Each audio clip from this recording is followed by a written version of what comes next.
ভাই এগুলো বললো না কেন? ওই দেশের ওই এলাকার কিছু লোক থাকতে পারে, তা আমি যদি ইচ্ছাই না করি, যেটা সবাই মানে ওইটা বলে লাগছে, যেটা মানে না ওইটা করা দরকার। যেমন সুদ খাইলে সুদের বিরুদ্ধে গেলে আগে করা দরকার, যেন মাজার পূজা করে এই লোকে মাজার বিরোধী বিরুদ্ধে বাস করা দরকার, মাজার যারা মাজার পূজা করে এদের বিরুদ্ধে বাস করা দরকার। ঠিক আছে? ঠিক। যেন যেমন সুবিধা এমনি বাস করার নাম ইসলাম, যেন যেটা দরকার, যেন যে ওষুধ দেওয়া দরকার সেখানে সেটা দিতে হবে, এটার নাম ইসলাম। ঠিক আছে? ঠিক। ভাইরা বাবাজিরা, সারা জীবন যে আলেমরা নবীর ওয়ারিস, সেই ওয়ারিসদেরকে যারা খুন করছে, যে ওয়ারিসদের গায়ে আলেমদের গায়ে হাত ওঠাতে যাদের হাতটা একটু কাঁপলো না, এরা কি প্রকৃত মানুষটা কুত্তার চেয়ে খারাপ? এরা কুত্তার চেয়ে খারাপ। ঠিক হবে? ঠিক। এরা কি মানুষ নাকি? আলেমের গায়ে হাত করলো, আবার তাবলীগ কি তাবলীগ শিখেছে। এই জন্য আল্লাহ রাব্বুল বাংলাদেশকে সমস্ত গুমরা থেকে হেফাজত করবেন। আমিন। সে বলেছে যে মাদ্রাসায় যাকাত দেওয়া যাবে না, নাকি যাকাত দিলে হবে না। এই সাদ সাহেব বলেছে যে আলেমদের আগে যারা কোরআন শিখে টাকা দেয় এদের আগে নাকি বেশ্যা নারীরা জান্নাতে যাবে। নাউযুবিল্লাহ বলেন। এরপরে বলছে যে হেদায়েতের মালিক শুধু আল্লাহ, নবী। আরে নবীর সম্মান আছে, তবে আল্লাহর উপরে নবীর সম্মান নেওয়া যাবে না। কিছু বেশি অতি ভক্ত আছে যারা বেদাত করে, এদের জন্য সুপারিশ করবে না। নবীজি বলেছেন কিয়ামতের মাঠে আল্লাহ পর্দা ফেলে দিবে। আল্লাহ তাআলা কেন এই পর্দা পড়লো? আল্লাহ বলেন এরা বেদাত করছে। এই জন্য বেদাত করে যে নবী আল্লাহ তাআলা, নবীও তা জানে, আল্লাহ তাআলা নবীও তা জানে। আরে আল্লাহ তো খালেক, নবী মাখলুক, সৃষ্টির শ্রেষ্ঠ তিনি, মাখলুকের সবার উপরে তিনি, কিন্তু আল্লাহর উপরে কেউ যেতে পারবে না। এত আবেগ যে আল্লাহর উপরে লেগেছিল নবীরে। নাউযুবিল্লাহ বলে। বলতেছে হেদায়েতের মালিক শুধু আল্লাহ না, নবীও হেদায়েতের মালিক। যদি আল্লাহকে হেদায়েত দিতে পারতো তাহলে নাকি নবী পাঠাইতো না। নাউযুবিল্লাহ বলেন। তাহলে নবী যখন আবু তালেবের কাছে গেল কালিমার দাওয়াত দেওয়ার জন্য, আবু তালেব পৃথিবী থেকে চলে যাবেন, তখন নবী বলতেছেন চাচা জীবনে আমার জন্য কত কষ্ট করলেন। যেমন পিনাকি ভট্টাচার্য একজন আছে না, পিনাকি ভট্টাচার্য, তিনি ইসলামের পক্ষে অনেক কথাই বলেন, আল্লাহ তাকে হেদায়েত দান করেন, বলেন আমিন। আবু তালেবের কাছে রাসূল সাল্লাল্লাহু আলাইহি ওয়াসাল্লামের বিরুদ্ধে লোকের আসছে, এসে বললো যে মুহাম্মাদের কল্যাণটা ফেলে দে, তুমি একটু অনুমতি দাও। আবু তালেব বলছে আমার ভাতিজার কল্যাণ আনতে যে যাবে তার কল্যাণ উড়াই দেব। আল্লাহু আকবার। মনের সময় নেই বলেন, ও আমার চাচা জীবনে এত কষ্ট করলেন, একটু আমার কানের গোড়ায় মুখ চলে গেল, আপনি কালিমাটা পড়ে নেন। আবু জেহেল বলল আবু তালিব কালিমা যদি পড়ো তোমার বাবার বংশের এই জীবনে আমাদের যে ধর্ম আছে সেটা শুনকারী লেগে যাবে, পড়া যাবে না। আমাদের ধর্মের সম্মান নষ্ট করা যাবে না, পড়ব না। মরার আগে কাপুরুষ হয়ে মরল না। আবু তালেবের চিন্তা কি? এখন মরে যাচ্ছে, এখন দুনিয়া মানুষ কি বলবে না বলবে ওইটাকে চিন্তা করার দরকার ছিল, কালিমা পড়া। কিন্তু আসলে কপালে হেদায়েত না থাকলে তার ওয়াজ করে লাভ নাই। কথাটা বোঝেন নাই? আমাদেরকে অনেকে বলে বুঝলি এত ওয়াজ, কিন্তু মানুষ তো ভালো হয় না। আরে মানুষ তো নূহ আলাইহিস সালাম 950 বছর দাওয়াত দিচ্ছে, 100 মানুষ ঈমান আনে নাই। তাহলে আমার ওয়াজে, আমার দাওয়াত, আমার তাবলীগে কি মনে করেন যে হাজার মানুষ ঈমান এত সহজ? আল্লাহ বলেছেন নবী ফাযাক্কির ইন্নামা আনতা মুযাক্কির লাস্তা আলাইহিম বিমুসাইতির। আপনি উপদেশ দেন, আপনি উপদেশ দাতা, এদেরকে পিঠায় মানুষ বানানো যাবে না। কারণ জেলে যখন দেয়, মানুষকে যখন মারে, সুর এটা ঢাকাইতে এরকম ঘটনা আছে না? ফুজাইল ইবনে আয়াজ রাদিয়াল্লাহু আনহু ঢাকাতে সর্দার, কিসের সর্দার? ঢাকাতে সর্দার। অনেক লম্বা ঘটনা, এত লম্বা ঘটনা আমি বলি না ওয়াজে, মানে 2-4 মিনিটের ভিতরে শেষ করি ঘটনা, কারণ অনেক কথাই তো বলতো। ঘটনা একটা বলে তো আর অনেক কিছু বাদ যাবে, সেজন্য যত বেশি বলা যায়। ফুজাইল ইবনে আয়াজ রাহমাতুল্লাহ আলাইহি ওরা অনেক একদিন আগে ডাকাতি করতে গেছে, একটা ঘটনা করছে, সেই ঘটনা আমি বলতে চাচ্ছি না। এই ডাকাতি জাকাতি করে ঘটনা শেষ করে আরেক ঘটনা, এই ফুজাইল ইবনে আয়াজ যাচ্ছে বাড়িতে, যখন এই বাড়িতে যাচ্ছে তখনই একটা ঘর থেকে কোরআনের তেলাওয়াত ভেসে আসছে। কিসের তেলাওয়াত? কোরআনের তেলাওয়াত। এতদিন তারা অনেক বলছে যে ভালো যাও, ডাকাতি করে না, ভালো না, কিন্তু সে বুঝে না। কিন্তু একদিন দেখতেছে এক ঘর থেকে কোরআনের তেলাওয়াত ভেসে আসছে। ألم يأن للذين آمنوا أن تخشع قلوبهم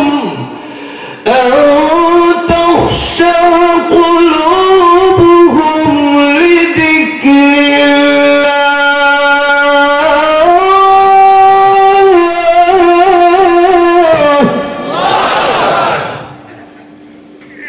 আর কত চুরি করবা, আর কত ডাকাতি করবা, আর কত সুদ খাইবা, আর কত ঘুষ খাইবা, এখনো কি আল্লাহকে ভয় করার সময় আসে নাই?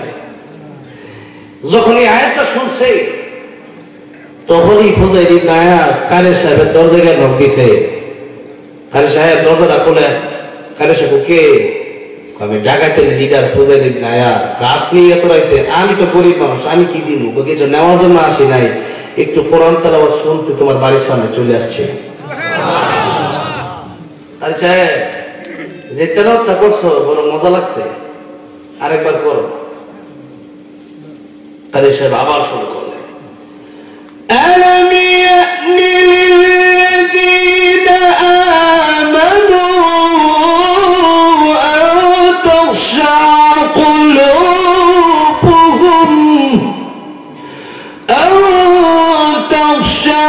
قلوبهم لذكر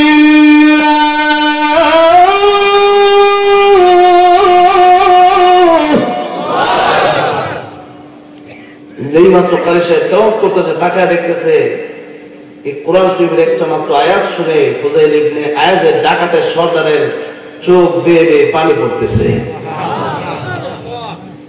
বললো, আপনি তো ডাকাতি করেন, আপনি তো কান দেন। ফুজাইল ইবনে আয়াজ বলতেছে, ডাকাতের লিডার এতদিন ছিলাম, এই একটা মাত্র কোরআনের আয়াত তেলাওয়াত শোনার পরে আমার অন্তরে আল্লাহর ভয় সৃষ্টি হয়ে গেছে। আল্লাহর ভয় যার অন্তরে থাকে সে ব্যক্তি আল্লাহর ওলি হয়ে যেতে পারে। কি থাকলে? কি থাকলে? আল্লাহর ভয়। ধনী আর গরিব দিয়ে আল্লাহর কাছে দামি হওয়া যায় না। চেহারা সুন্দর আর কালো দিয়ে আল্লাহর কাছে দামি হওয়া যায় না। বেলাটা তেলানো কালো কিন্তু দাম কম না বেশি? বেলাটা তেলানো কালো কিন্তু তার অন্তর বড় ভালো। লোকমান হাকিম তার সন্তান কি কিছু কথা বলছে, আল্লাহ তার কথা এত পছন্দ করছে, একজন রাখালের কথা, একজন কালো মানুষের কথা আল্লাহ কোরআন শরীফে এটা পেশ করে কপি করছে। সুবহানাল্লাহ, পেশ কপি পর্যন্ত, মানে লোকমান হাকিম যা বলছে আল্লাহ হুবহু কোরআনে তা তুলে ধরছেন। সুবহানাল্লাহ, কেমন পছন্দের লোক ছিল লোকমান হাকিম আমার কাছে। সুবহানাল্লাহ বলে, যার নামে আল্লাহ কোরআন শরীফে সূরা নাযিল করে দিয়েছে। তাহলে মানুষ কালো আর ধলার মাধ্যমে অলি হতে পারে না, দামি হতে পারে না, সম্মানী হতে পারে না। যার অন্তরটা ভালো, যার অন্তরে আল্লাহর ভয় আছে, তার দামই বেশি। যদি কোন সুবহান। কে বলেছেন? আল্লাহ বলেছেন, ইন্না আকরামাকুম ইনদাল্লাহি আতকাকুম। ও পৃথিবীর মানুষেরা, অনেক টাকা হলে, উচ্চ বংশের জন্ম নিলে, অনেক লম্বা হলে, অনেক সুন্দর হলে আমি আল্লাহর কাছে দামি হওয়া যায় না, বরং যার অন্তর ভালো, আমি আল্লাহর ভয় যার অন্তরের ভিতরে যত বেশি, তার দাম আমি আল্লাহর কাছে তত বেশি। যাদের হৃদয়ে আছে আল্লাহর ভয়, তারা কবু পথ ভুলে যায় না। আল্লাহর প্রেম ছাড়া এই দুনিয়ায় কারো কাছে কোনো কিছু চায় না। রাতের আধারে যারা সিজদাতে রয়, দু চোখের স্রোতে নদী যেন বয়, ছলনার হাত ছানি যতই আসুক, পিছনে ফিরেও তাকায় না। যাদের হৃদয়ে আছে আল্লাহর ভয়, তারা কবু পথ ভুলে যায় না। আল্লাহর প্রেম ছাড়া এই দুনিয়ায় কারো কাছে কোনো কিছু চায় না। এই তো নবীজি বললেন, ও দুনিয়ার মানুষেরা, উপরে বালু সাজে সেই বালুর দাম নাই।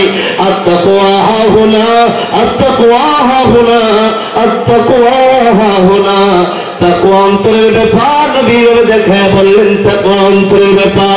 তিনবার নবী কথা বলে বোঝালেন, দুনিয়ার মানুষেরা চেহারা যতই সুন্দর করো, যতই ফেস ওয়াশ মারো, যতই সাবান মারো, এগুলোর মাধ্যমে আল্লাহর কিছু দামি হওয়া যায় না। অন্তর যদি ভালো না হয়, এই সুন্দর চেহারা জাহান্নামের আগুনে চলে যাবে। আর যদি চেহারা কালো হয়, তাহলে কিয়ামতের ময়দানে তোমার চাইতে সুন্দর চেহারা আর কারো হবে না। তাহলে কি সুন্দর করা দরকার? চেহারা, শরীর নাকি অন্তর? কোনটা ভালো করা দরকার? অন্তরটা। বেলাদিন কালো, নবী কেছে জান্নাতে গিয়া দেখতেছে নবীর আগে কার হাতার পায়ের আওয়াজ, নবীর জিবরাইল কার পায়ের হাতার আওয়াজ। জিবরাইল আমিন বলেন, ইয়া রাসূলুল্লাহ, ইয়া হাবিবাল্লাহ, ওই যে কালো বেলাল, তার অন্তরটা তো ভালো, সে তো আল্লাহ ভীরু, তার তাকওয়া এত বেশি। ওই বেলাল রাদিয়াল্লাহু হাতে দুনিয়াতে তার হাতার আওয়াজে সে আল্লাহ তোরই জান্নাতের ভিতরে পৌঁছে যায়। তাকওয়া, তাকওয়া দিয়ে অন্তর সাজান। তাকওয়া যদি থাকে তাহলে ওই ব্যক্তি চুরি করতে পারে না, ডাকাতি করতে পারে না, খুন খারাপি করতে পারে না, জেনা করতে পারে না, বদমাশি করতে পারে না, টেন্ডারবাজি করতে পারে না। যদি একমাত্র একটা মেসেজ, একটা কথা যদি মানতে পারেন যে আমার কেউ দেখে না, আমার দেখে কিন্তু কে? কে? ওমর রাদিয়াল্লাহু যাচ্ছে রাস্তা দিয়া, যাওয়ার সময় দেখতেছে এক রাখাল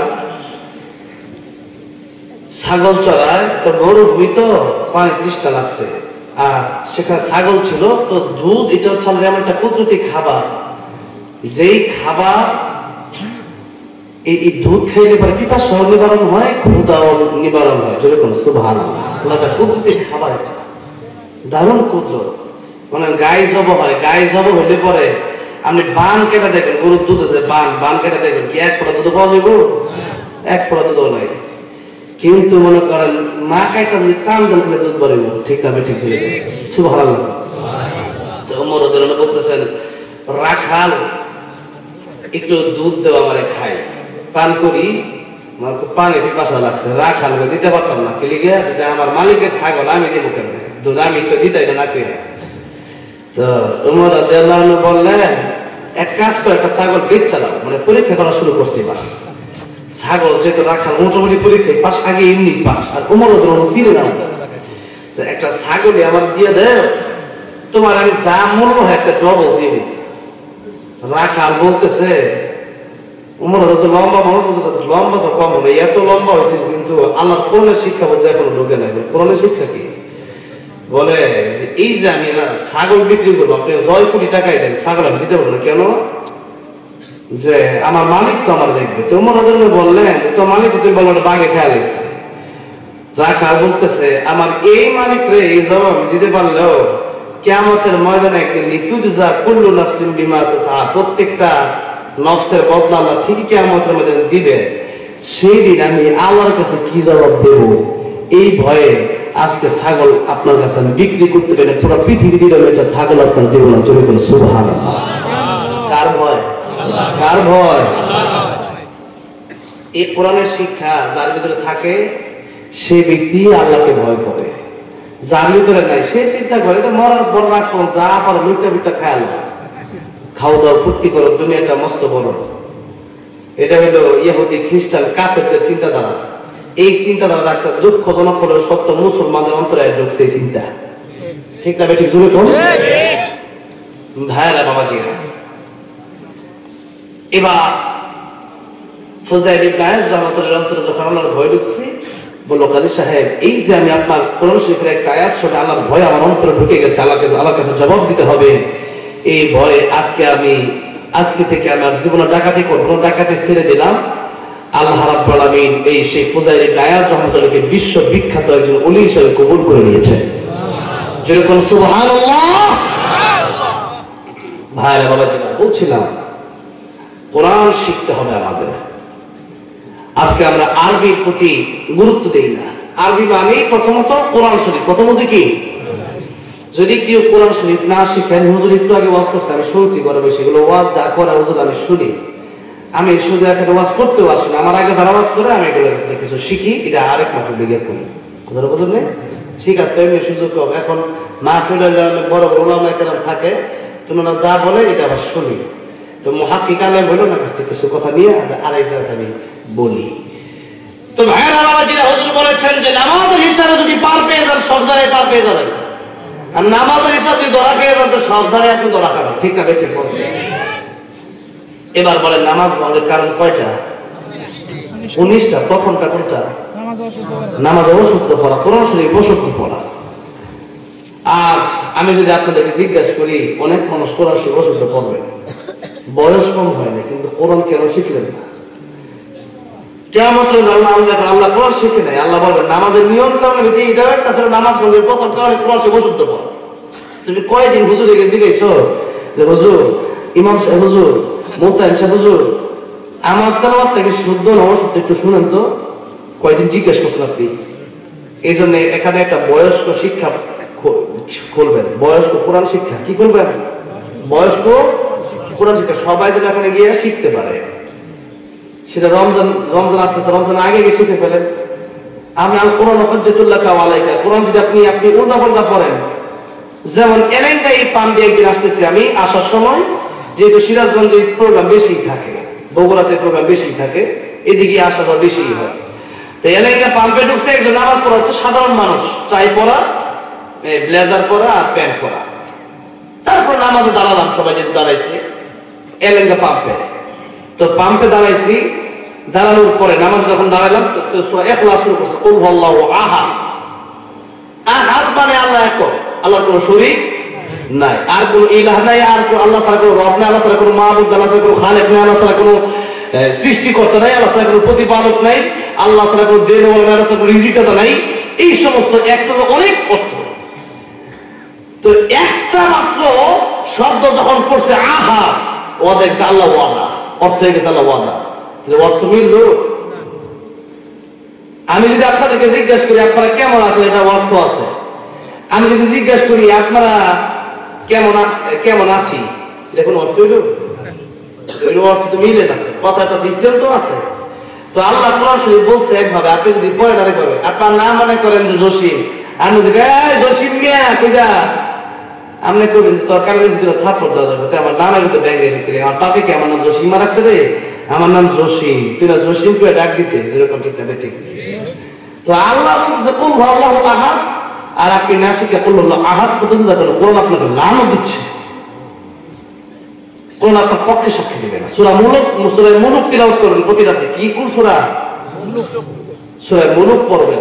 এই সূরা যারা পড়বে কবরে আযাব হবে না, কিয়ামতের ময়দানে এই সূরাটা আল্লাহর কাছে বান্দার জন্য তর্ক করবে যে আল্লাহ তাকে জান্নাত দাও, তাকে জান্নাতে না দিলে আমি কোরআন আজকে খুশি হব না। যেরকম সুবহানাল্লাহ পড়বেন তো সূরা মুলক শিখবেন।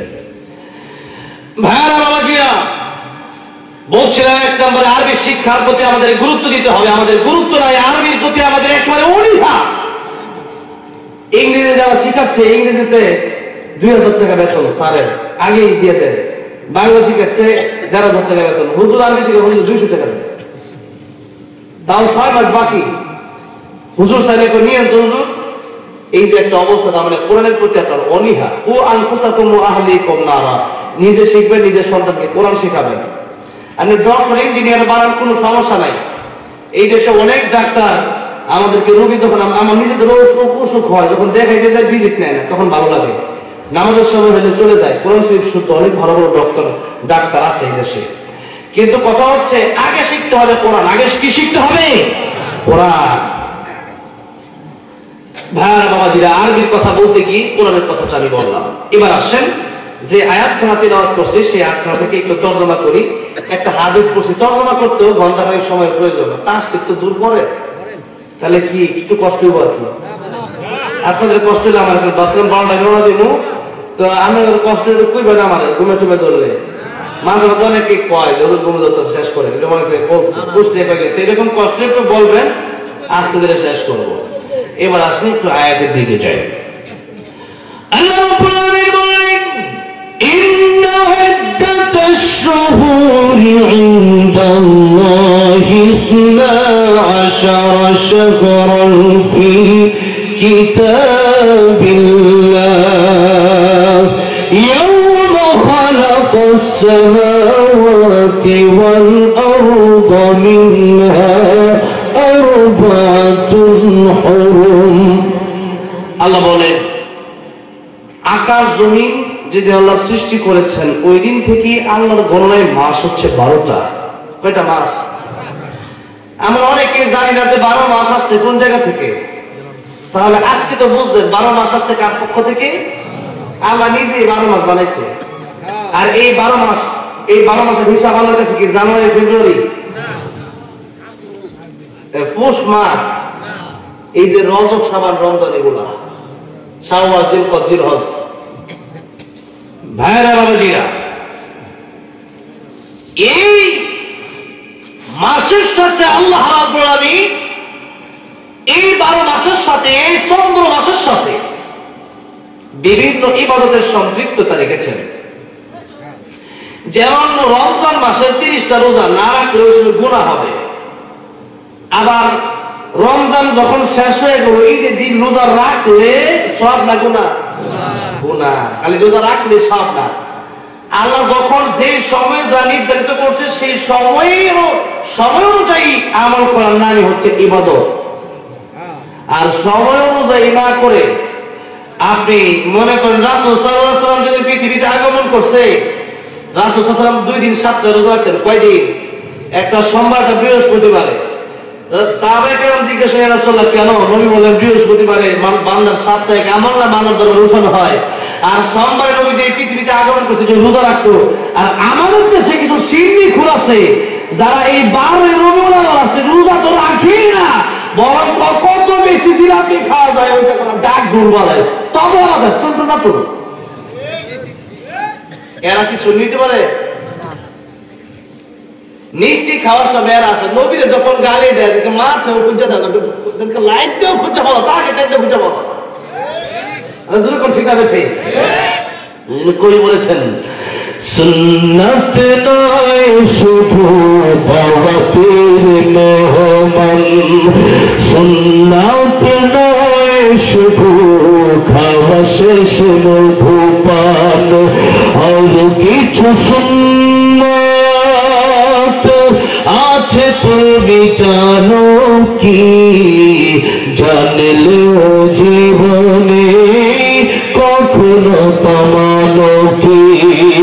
সুন্নাত শুধু নয় ফকির চড়াতে যাওয়া, আর সুন্নাত হলো পাথরের আঘাতে খাওয়া। মোহাব্বতে তোয় খালি মোরালিন, আবু বকরের মতো পাশে থাকো কি? আর কিছু সুন্নাত আছে তুমি জানো কি? জানলেও জীবনে কখনো তামানো কি?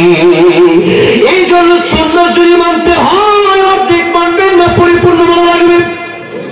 বলে আল্লাহ বলছেন সূরা বাকারাতে, ইয়া আইয়ুহাল্লাযীনা আমানু উদখুলু ফিস-সিলমি কাফা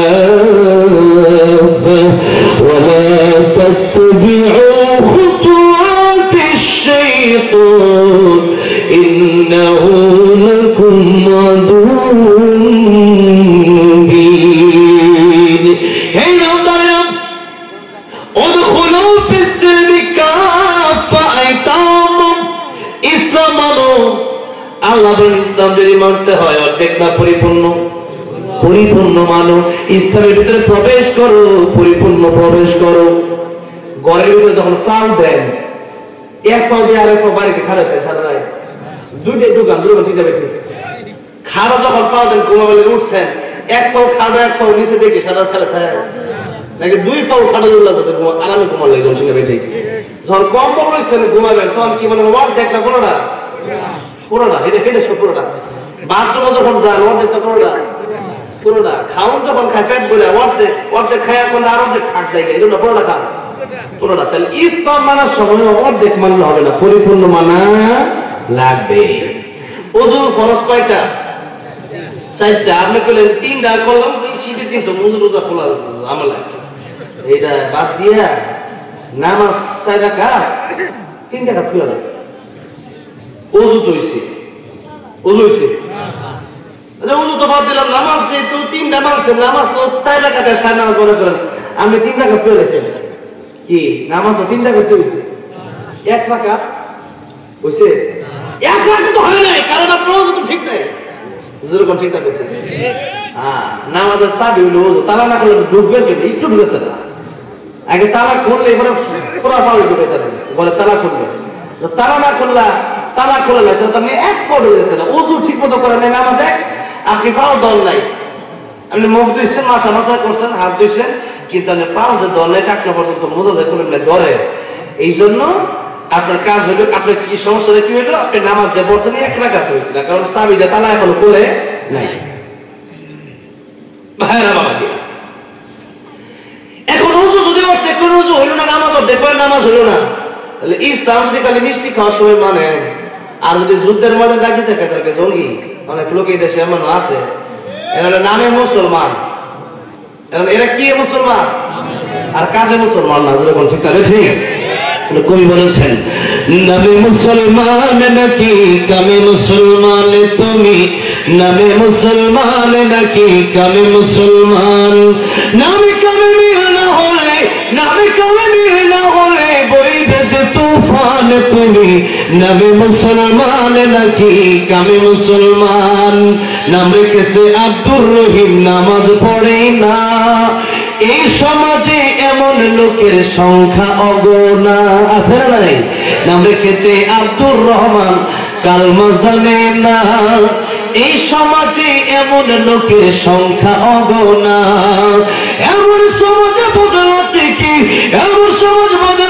কি রাখবে অবদান তুমি নামে মুসলমান নাকি কামে মুসলমান তুমি নামে মুসলমান নাকি কামে মুসলমান এই যে মুসলমান আজকে আমরা যারা মুসলমান দাবি করি অর্ধেক মুসলমান অর্ধেক মানে বেশি অনেকেই তো হুজুর ফজর নামাজটা 4 রাকাত সুন্নাত ফরজ না পড়া জোরে 20 টাকা করবে इसमें तो घूम रही हूँ घूम दौड़ हुजूर आजाद दिला आ रही खाली मोबाइल मौन चाहे से लैपटॉप टान दिला मौन चाहे हमको ना भैया এটা তো আমার আল্লাহ সিস্টেম তো এমন না আল্লাহ তো নির্দিষ্ট সময় অনুযায়ী এমনিতে সিস্টেম বাতলায় দিয়েছেন বর্ণনা করে দিয়েছেন সুতরাং যখন যে সময় যেই কাজের জন্য ডাকতে হবে তখন সেই কাজই করতে হবে এখন আমাদের টাইমে যে নামাজ পড়াতে নামাজ পড়তে হবে আবার কিছু দল আছে সিন্নি কুররা বলে আমার নবীর হাতে নাকি তরবারি ছিল না নাউজুবিল্লাহ নবীর হাতে তরবারি না থাকে নবী 27টা যত নিজে অংশগ্রহণ করছে খেলাতে কি খেলাতে তরবারি ছিল না ছিল সুতরাং খালি নামাজ পড়িয়া ওই জিহাদের তামান্না অন্তরে না রাখলে আপনি যদি শহীদের তামান্না অন্তরে না রাখেন আপনি মুনাফিক হয়ে যাবেন নবী বলছে আমি তো বলি না নবী বলেছেন যারা জিহাদের তামান্না নাই সে ব্যক্তি মুনাফিক হয়ে পড়বে ইন্নাল মুনাফিকিনা ফি দারকিল আসফালি মিনান নার ওয়া লান তাজিদ লাহুম নাসীরা জাহান্নামের সবচেয়ে তলদেশে থাকবে তারা তাদেরকে সাহায্য করার মতো কাউকে খুঁজে পাওয়া যাবে না